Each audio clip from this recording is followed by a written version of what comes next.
जीव के जन्म का हेतु इच्छा है।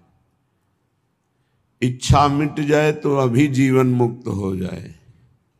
इच्छाओं से ही पाप होता है, इच्छाओं से ही पुनर्जन्म होता है, इच्छाओं से ही अशांति, बंधन, क्लेश, चिंता, शोक इनकी प्राप्ति होती है। यदि इच्छा का त्याग हो जाए, चाह का त्याग हो जाए मानव जन्म में, तो इस जन्म का परम लाभ भगवत प्राप्ति निश्चित हो जाए। सकल कामना हीन जे ते राम भगति रस लीन। प्रभु की भक्ति रस में लीन वही हो जाता है जिसकी सारी कामनाएं शांत हो गई हैं। ये कामनाओं का शांत होना बड़ा कठिन है।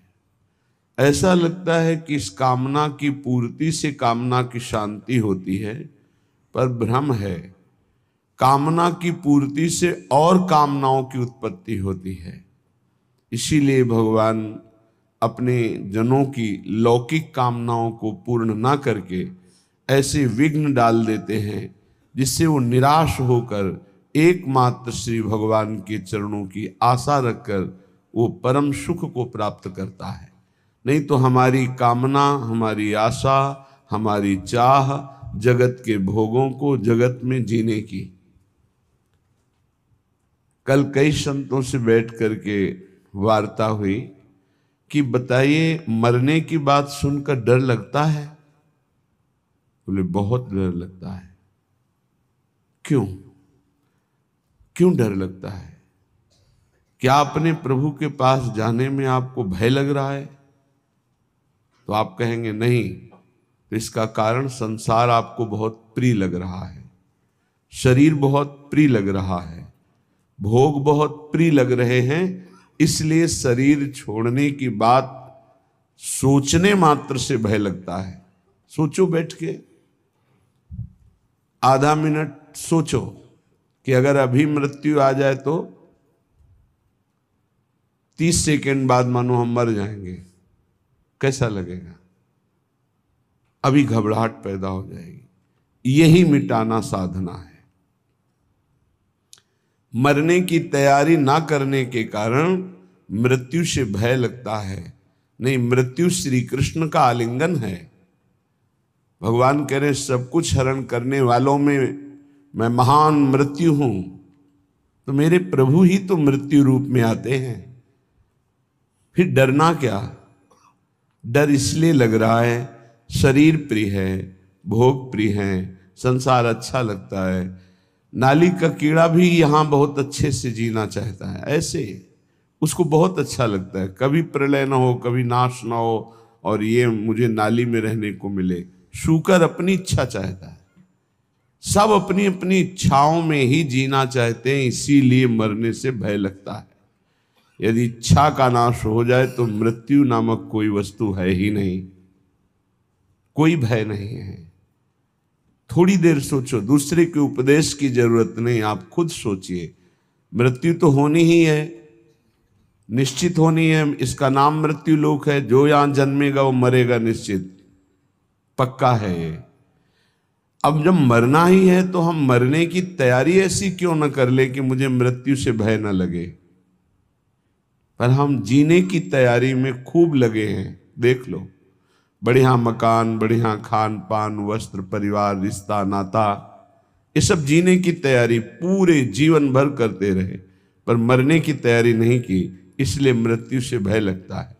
और मरना निश्चित है, छूटना निश्चित है, तो ये फिर मन पछतई है अवसर बीते। ये अंत ही तो ही तजेंगे पामर, तू न तजे अबहीं ते। मन पछतई है अवसर बीते। बढ़िया अवसर है, मृत्यु पर विजय प्राप्त करने का बढ़िया अवसर है। श्रीपाद प्रबोधानंद जी महाराज कह रहे हैं, सोढ़्वापि दुखानि सुदुस्सहानि त्यक्त्वाप्यहो जाति कुलादिकानि। भुक्त्वा स्वापकैरपि थुत्कृतानि वृंदाटवी वासमहं करिष्ये। शुद्ध्वापि, यदि मेरे शरीर में भयानक रोग रूपी दुख हो या बाहर विपत्ति रूपी दरिद्रता रूपी दुख हो, तो भी मैं अब अपने लक्ष्य से विचलित होने वाला नहीं। ये मृत्यु पर विजय प्राप्त होने की तैयारी है। शोढ्वापि दुखानि सुदुस्सहानि, जो सहा नहीं जा सकता ऐसा दुख। आप विचार करेंगे कि जो ऐसा दुख है उसमें भजन कैसे हो सकता है। गुरु कृपा से देखा है, जब ऐसा भयानक दुख होता है तो एक अंतर में कोई ऐसी जगह है जहां बिल्कुल दुख स्पर्श नहीं कर रहा होता, केवल दुख का वो दृष्टा होता है, केवल दुख को देख रहा होता है, दुख को भोग नहीं रहा होता। उस समय भी एक अद्भुत आनंद, जैसे हम सामने आग लगा हुआ देख रहे हैं दृश्य, पर हम आग से बहुत दूर हैं, ऐसा अनुभव होता है। इसलिए जब तक आप नाम जप नहीं करेंगे, जब तक आप भगवत आराधना नहीं करेंगे, तब तक आप दुखों को सहन करने में असमर्थ रहेंगे, और जहां दुख आया तहां फिर भजन नहीं बनेगा।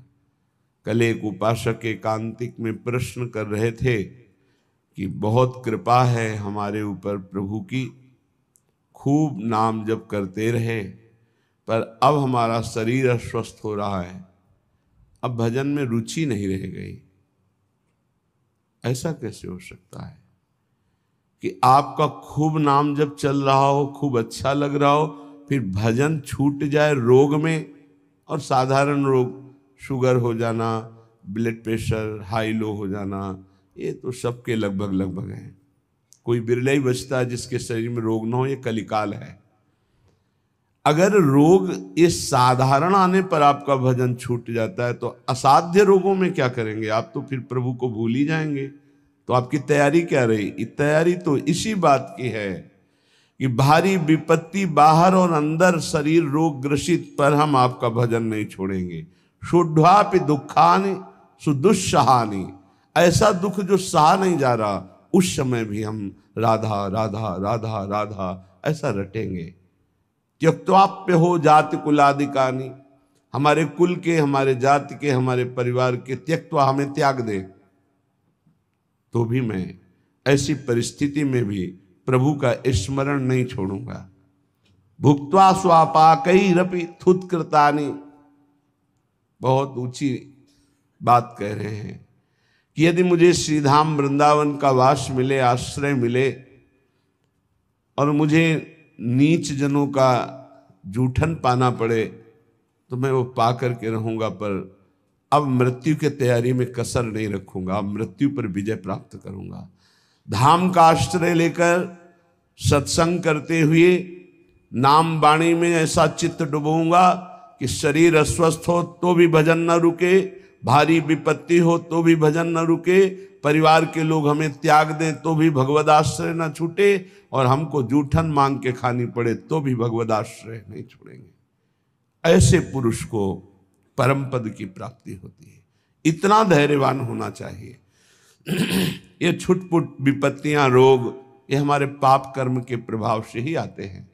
हमको आनंद पूर्वक सहना सिखाता है सत्संग, शास्त्र, भजन, ये सामर्थ्य देता है। भजन नहीं तो बातों से नहीं सह पाओगे। इसीलिए यावत स्वस्थमिदम कलेवरम यावत च दूरे जरा, जब तक आपका स्वास्थ्य ठीक है, वृद्धावस्था दूर है, तब तक भजन कर लो। ऐसा अभ्यास कर लो कि किसी भी स्थिति में भजन न छूटे। घर छोड़ने के पहले गुप्त रूप से 4-4 दिन, 5-5 दिन भोजन का त्याग करने का अभ्यास गुप्त रूप से किया, क्योंकि हमको बाहर मिले ना मिले तो हम कैसे रह पाएंगे। पहले तैयारी की जाती है। एक एक को मृत देखा, एक एक को मृत देखा, माँ को, परिवार को, सबको। जब अंदर आ गया कि सब ये शरीर मृत हैं, और अंदर ही आ गया कि कई दिन भोजन न मिलने पर भी मैं भजन अपना नहीं छोड़ पाऊँ। नित्य निरंतर भजन करते हुए मैं बाहर परिवार से, भोजन से, सबसे विलग होकर के भी जी लूंगा, पहले अभ्यास किया, फिर निकल पड़े। जब निकल पड़े तो कदम पीछे नहीं, आगे।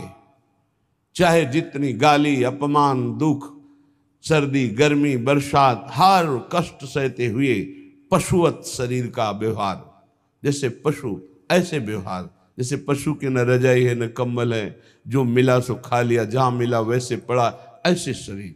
तब वो जाकर के अंदर वेदना जागृत हुई, कैसे ब्रह्मबोध हो, कैसे भगवत प्राप्ति हो। अब तो जीवन का लक्ष्य केवल भगवत प्राप्ति। तब जहां कहीं भी चित्त की वृत्ति विशेष संयोग के लिए लालायित हुई, वहीं रो रो कर प्रभु से प्रार्थना, प्रभु बचाओ, ऐसी वृत्तियों से बचाओ जो आपसे विमुख कर रही। बस एक ही उपाय मिला है आज तक विषयों पर विजय प्राप्त करने का, रोकर भगवान से प्रार्थना करना। नहीं, विषय इतने प्रवीण हैं कि इंद्रियों को बलात् अपने में तन्मय कर लेते हैं। इंद्रियां इतनी प्रबल है कि मन को बलात् अपने में अधीन कर लेती। मन इतना प्रबल है कि बुद्धि को अधीन कर लिया। बुद्धि इतनी प्रबल है कि जीवात्मा उसी में तन्मय होकर भोगों में लग गया। ये कहने में इतना समय लगा, तन्मय होने में इतना भी समय नहीं देता। विषय एक सेकंड में तन्मय करा देता है। जहां तन्मय हुआ वहां भ्रष्ट हुआ। इसलिए कैसी भी परिस्थिति हो, भजन का अभ्यास कर लो। जीवन में एक ही बात दृढ़ निश्चय रही गुरु प्रताप से, हमारा स्मरण न छूटे। बस उसके लिए पूरा जीवन लगा दिया गया है, स्मरण न छूटे। हजारों के बीच में या एकांत में, भूख प्यास में या छके हुए, अपमानित होकर या सम्मानित होकर, सर्दी, गर्मी, बरसात, कोई भी परिस्थिति हमें भगवान से विमुख न कर पावे। कोई कहने वाला थोड़ी था परमार्थ में जब चले, कोई सिखाने वाला थोड़ी था। एकमात्र परमात्मा स्वरूप गुरुदेव हर समय साथ रहते, हमारे दिमाग में रहते। 3 बार गंगा स्नान, चाहे सर्दी हो, चाहे गर्मी हो, चाहे बरसात हो। एक ब्रह्म मुहूर्त 3 बजे 4 बजे के बीच में जब भ्रमण करते थे, अगर कहीं रुके तो 2 बजे के बाद उठकर गंगा किनारे। पर भ्रमण में ऐसी, क्योंकि पता नहीं कौन कहाँ घाट है, कहाँ स्नान करना है, तो 4 बजे के लगभग, फिर 9 और 10 के बीच में एक स्नान, और फिर 3 और 4 के बीच शाम। ये शौच लगे न लगे उससे नहीं, 3 बार त्रिकाल स्नान करना और त्रिकाल आराधनाएं कुछ गुरु प्रदत्त। अपने को जब तक आप दुख सुख में समान रखकर साधना में भाव नहीं रखेंगे, तब तक आप नहीं चल सकते। क्योंकि ऐसी परिस्थितियां माया डाल देगी। हमें बड़ा आश्चर्य लगता है, छोटे मोटे रोग, ब्लड प्रेशर लो हो गया या हाई हो गया या शुगर बढ़ गई, ये तो बहुत बड़ी बड़ी भयानक परिस्थितियों में महापुरुषों की दिनचर्या में कोई फर्क नहीं पड़ा। तिवारीपुर सेनपुर के समीप है, वहीं एक पंजीरी बाबा रहते थे। उनकी एक सिद्धि थी ऐसी कि इतना बड़ा पात्र था मिट्टी का, और हजारों दसियों हजार लोगों को पंजीरी ऐसे देते थे, एक एक मुट्ठी। कितनी भी 100 ग्राम 50 ग्राम उसमें डाल दी गई, बस लाल चला ऐसे ऊपर रख दिया, बस उससे देते चले जा रहे। दसियों हजार लोगों को पंजीरी बांट देंगे, उतनी ही बची रहेगी। ऐसे सिद्ध महापुरुष। पर उनका नियम था, सुबह 2 बजे रात्रि से लेकर के दोपहर 2 बजे तक गंगा जी में खड़े होकर मंत्र जपना। प्रारब्ध भोग उपस्थित हुआ, कछुआ ने काट लिया, पर वो अपने हिले नहीं साधन से। अब वहां दंडवत प्रणाम करने वाले हजारों लोग, लेकिन पूछने वाला कौन होता है, आप कैसे हैं? ये तो कोई बिरला ही। अब उनकी सड़न पैदा हुई, उसी पैर में मवाद बनने लगा। वो वैसे ही दिनचर्या, कीड़ा पड़ गए, वैसे ही दिनचर्या। जब कीड़ा पड़ गए, दुर्गंध आने लगी, तब दूर से लोग दंडवत करते, पंजीरी लेने नहीं नजदीक आते, तो हंसते। ये संसार है, हंसते। कभी उनको शोक ग्रसित नहीं देखा, कभी नहीं देखा। एक संत भगवान को देखा कि कमर से नीचे बेकार हो गए, प्रारब्ध भोग है।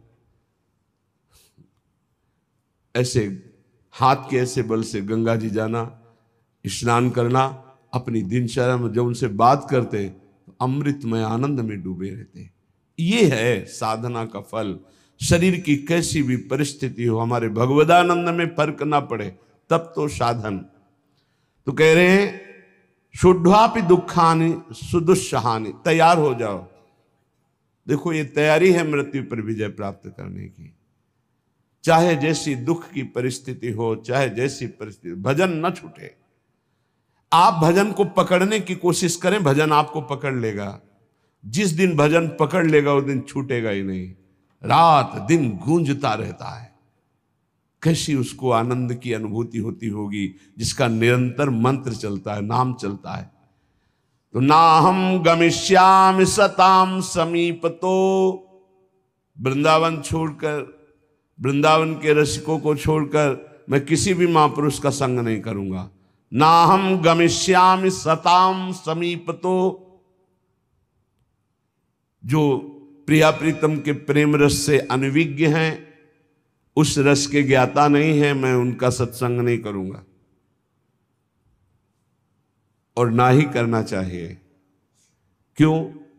क्योंकि हमारे भाव को पुष्टता मिलेगी, इष्ट मिले और मन मिले, और मिले भजन रस रीति। जहां इष्ट मिले, भजन रस रीति मिले, प्रेम रस का मन मिले, वही सत्संग में रंग आएगा, अन्यथा बाधा पड़ जाएगी। क्योंकि बहुत प्रकार की भक्ति है, बहुत प्रकार के भक्त हैं, बहुत प्रकार की साधना है, बहुत प्रकार के साधक है। तो हमारे समाधान का, चित्त के समाधान का विषय रसिक जन है।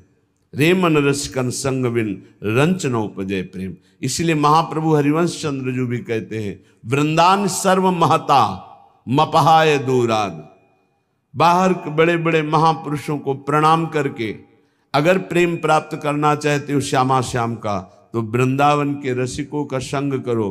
तो उनके संग से, जिनका स्वभाव है सत्तारणी कृत स्वभाव, ऐसी श्री जी से आपका अपनापन हो जाएगा। तो ना हम गमिष्यामि सताम समीप, तो मैं नहीं जाऊंगा किसी भी बड़े महापुरुष के पास जो वृंदावन रस से दूर हैं। ना हम वदिष्यामि निजम कुलादिको, मैं कभी कुल का परिचय बता करके अपनी महानता देने वाले का मैं कभी संग नहीं करूंगा। क्योंकि महान वो है जो इष्ट में तन्मय है, ना कि जाति पक्ष में, कुल पक्ष में। ऐसी महानता न विद्वान पक्ष की। विद्या रूप महत्व कुल धन यौवन अभिमान, इनका आदर नहीं होता। अगर इनका आदर होता है तो असत का आदर होता है, असत का संग होता है। श्रीपाद करें, ना हम वदिष्याम निजम कुलादिकम, ना मैं अपने कुलादि का परिचय दूंगा और ना कुल का परिचय देने वालों का संग करूंगा। ना हम मुखम दर्शितास्मि कस्यचित्, मैं ऐसे का कभी मुख भी नहीं देखना चाहूंगा जो प्रिया प्रीतम से विमुख होकर के संसार के राग रंग में मगन है। वृंदाटवी वास कृतेति साहसी, मैं अत्यंत साहसी होकर के, असंग रह करके श्री प्रिया प्रीतम का निरंतर भजन करूंगा।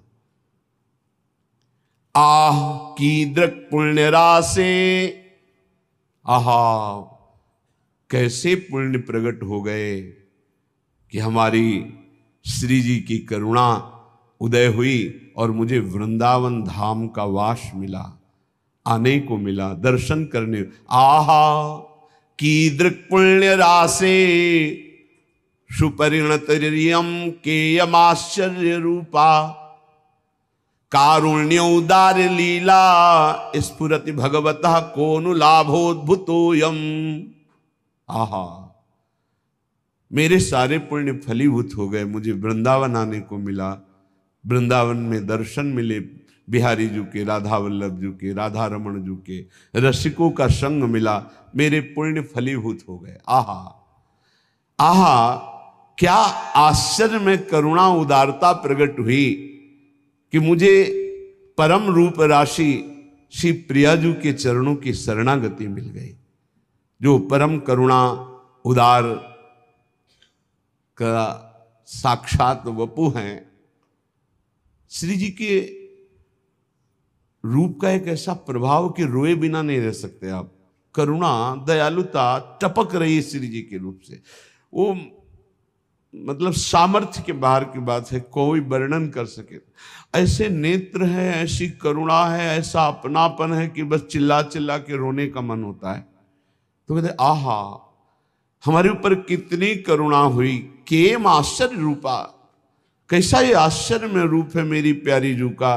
कारुण्य उदार लीला स्फुरति भगवतः कौन लाभोद्भुतोयम, जहां जिनकी करुणा उदारता का लाभ स्वयं भगवान ले रहे हैं, वो रूप हमारी स्वामिनी जू का। मैं उनका शरणागत हूं।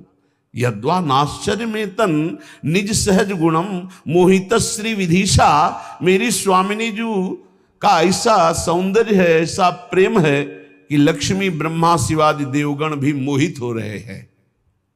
यद्वा नाश्चर्य में तन निज सहज गुणम मोहित श्री विधि ईशा, श्री लक्ष्मी जी, विधि ब्रह्मा जी, ईश भगवान महादेव, उच्चैर वस्तु, ऐसी दिव्य प्रेम वस्तु वृंदावन मिद मवन उयत स्वयं प्रादुरस्ते, मुझे वृंदावन की भूमि ने प्रदान किया।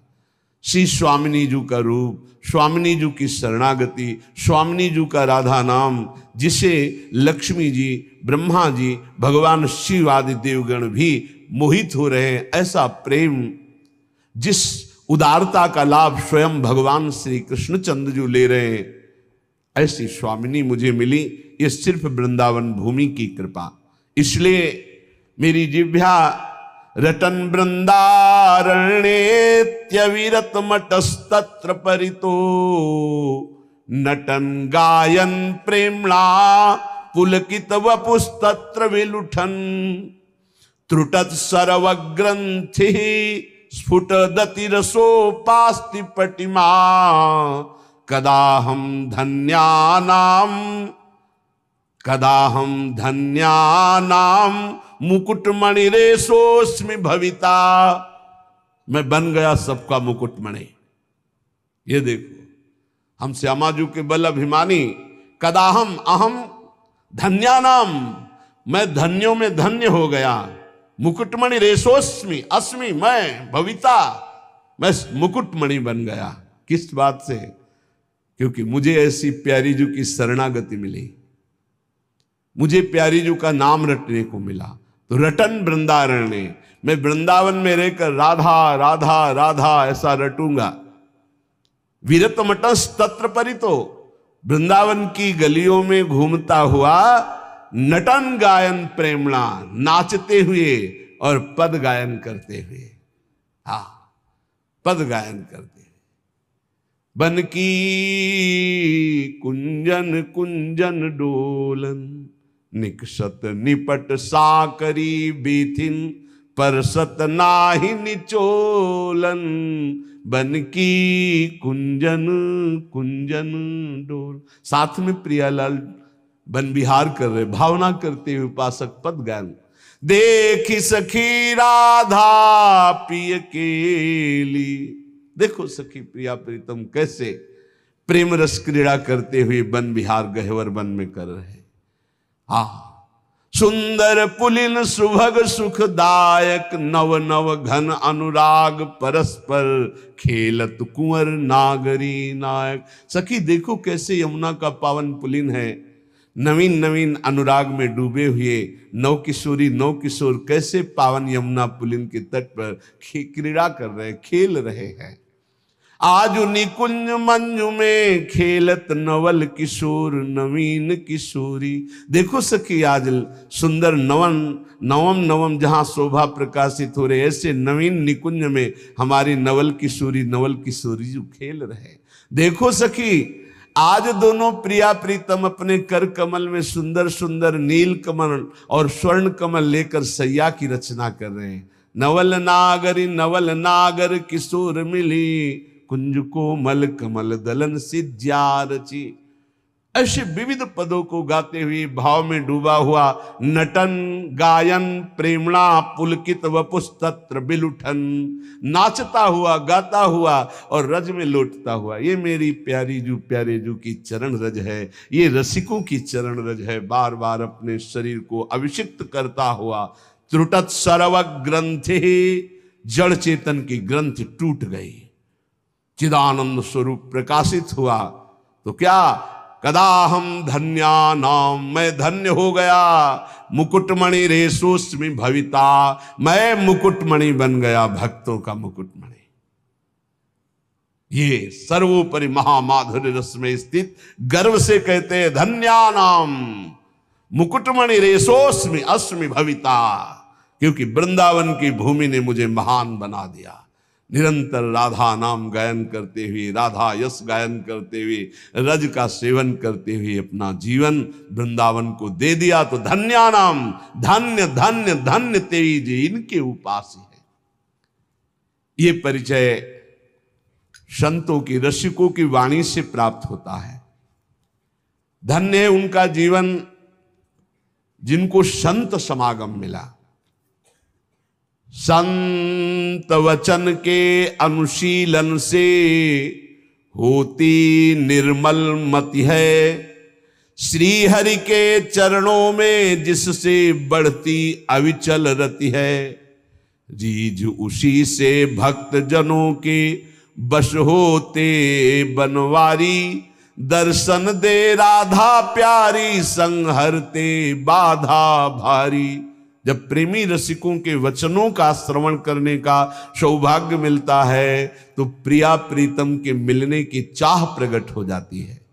ऐसे तो संत भगवान संपूर्ण देश में विराजमान हैं। सबई सुलभ सब दिन सब देशा, सुलभ हैं पर इनको पहचानना बहुत कठिन है। संतों की कोई दुकान नहीं होती है और ना कोई, जैसा लिखा है, ना कोई उनके साइन बोर्ड होते हैं जिससे उनकी योग्यता पहचान ली जाए। जो दुर्भागी जन होते हैं, कभी कभी भगवान की कृपा से उनको भी संत संग मिलता है। दुर्भागी खलऊ करें भली पाय सुसंगु, पर मिटे न मलिन स्वभाव भंगु। वो खल दुष्ट स्वभाव वाले लोगों को भी भगवान अवसर देते हैं, संत समागम जाओ, पर वो देखने, सुनने, मनन करने की योग्यता न रखने के कारण वो और कुछ देखते हैं और निंदा करके अपने दुर्भाग्य को और पुष्ट कर लेते हैं। हम यहां वार्ता कर रहे हैं सत्संग से परम लाभ लेने वाले श्रद्धालुओं की। सत्संगति दुर्लभ संसारा, निमिष दंड भरी एक बारा। यदि एक बार भी संत का संग पलक झपकने भल के समय को मिल जाए तो जीवन का परिवर्तन निश्चित होगा। संत संग की पहचान जीवन का परिवर्तन हो जाना। पर प्रायः ऐसे संतों का संग प्रायः नहीं मिलता। बहुतायत होती है संत के भेष में वासनाओं की पूर्ति करने वाले असंतों की। लिखा हम बोल रहे हैं। कभी कभी तो ऐसा कि संत के भेष में घोर पाखंड पाया जाता है, जिससे बड़ा भ्रम, बड़ी वंचना सतमार्ग की हो जाती है। इतना संदेह पैदा हो जाता है कि सौभाग्यवशात यदि कहीं सच्चे संत मिल जाएं तो उन पर भी श्रद्धा नहीं हो पाती। ऐसा झकझोर दिया जाता है। जन्मार्जितानि पापानि नाशमायन्ति यस्य वै सत्संगतिर भवेत् तस्य नान्यथा घटते हिसा। बहुत जन्मों के जब सुकृत एकत्रित होते हैं, भगवान की कृपा करुणा बरसती है, तब संत संग का संयोग बनता है। हमारी श्रद्धा वहां समर्पित होती है। सत्संगो दुर्लभो अगम्यो अमोघस्य। अगर एक बार विशुद्ध संत मिल जाए, पर मिलते भगवत कृपा से हैं, तो सच्ची कहते हैं उसका सारा काम बन जाएगा। सच्ची बात है, दोबारा फिर लिखा, सच्ची बात है। उस संत की प्राप्ति का मतलब है भगवत प्राप्ति। उस संत के संग का मतलब है भगवत साक्षात्कार। सच्चे संत का मतलब यह है कि तुम्हारा संसार का चक्र नष्ट हो जाएगा। निगमागम पुराण मत एहा, कहीं सिद्ध मुनि नहीं संदेहा। संत विशुद्ध मिलहि परि तेहि, चितवहि राम कृपा करि जेहि। निगम आगम पुराण समस्त शास्त्र सिद्ध मुनियों सबका एक मत है कि विशुद्ध संत उसे ही मिलते जिस पर भगवान की कृपा कोर हो गई है। यद्यपि सब पर भगवान की कृपा है, सब पर मोरी बराबर दया, पर जो माया के खिलौनों में मगन हैं उन्हें गोद में बैठाने के लिए भगवान विकल नहीं होते। पर जो इन खिलौनों से थोड़ा भी ऊब करके भगवान को पुकारा तो कृपा की वर्षा कर दी और महत्पुरुषों का संग दे दिया। यदि ऐसे संतों का संग मिल जाए तो उनकी वाणी, संतों का आशीर्वाद क्या होता है? उनकी वाणी, उनकी वाणी से तुम्हारे हृदय में संपूर्ण पापों का नाश करके संगम प्रकाशित हो जाएगा। कर्म योग, ज्ञान योग, भक्ति योग, इसका संगम प्रकाशित हो जाएगा। कह रहे जहां कर्म की कालिंदी में मिलती भक्ति की गंगा, सरस्वती हुए जहां ज्ञान की गूढ़ अगम में अभंगा।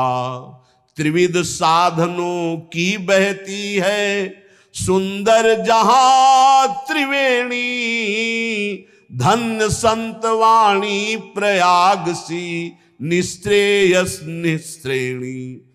कर्मयोग, भक्ति योग, ज्ञान योग, मानो कर्मयोग यमुना जी और परम ज्ञान योग सरस्वती जो गुप्त रूप में है, और प्रकाशित प्रगट भक्ति योग मानो गंगा जी, मानो गंगा यमुना सरस्वती का संगम।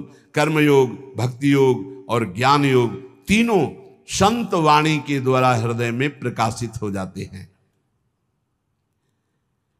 भगवान व्यासदेव जी, वाल्मीकि जी, नारद जी, वशिष्ठ जी, सुखदेव जी, ये सब तो महान महान अवतारी पुरुष हैं। इन सबकी वाणी में जो शास्त्रों में वर्णन किया गया है, जो संतों ने वर्णन किया है, उसका जो अनुभव करके संत जन बोलते हैं, तो त्रिभुवन में कोई ऐसा नहीं है। अगर वो एक बार वाणी कान में पहुंच गई तो उसका परिवर्तन निश्चित है। उसके जीवन में भगवत प्रकाश निश्चित हो जाएगा संत वाणी से। निमिषार्ध, पलक झपकने के आधे समय के लिए भी यदि संत का संग हो जाए तो एक दिन ऐसा आएगा कि उसका मन हठात भगवान के चरणों में लग जाएगा। समय जरूर लगेगा। इसलिए प्रभु से प्रार्थना करो कि मुझे भगवत प्रेमी महात्माओं का संग मिले। प्रायः बड़े बड़े संतों ने भी यही मांगा है। अविरल भगति बिरति सत्संगा चरण सरोरुहु प्रीति अभंगा। आपके चरणों में अविरल भक्ति हो, संसार से वैराग्य हो तो कैसे हो? बोले सत्संगा, साधु संग से ही ये प्राप्त हो सकता है। बार बार बर मांगो हर्ष देव श्री रंग, पद सरोज अनपायनी भक्ति।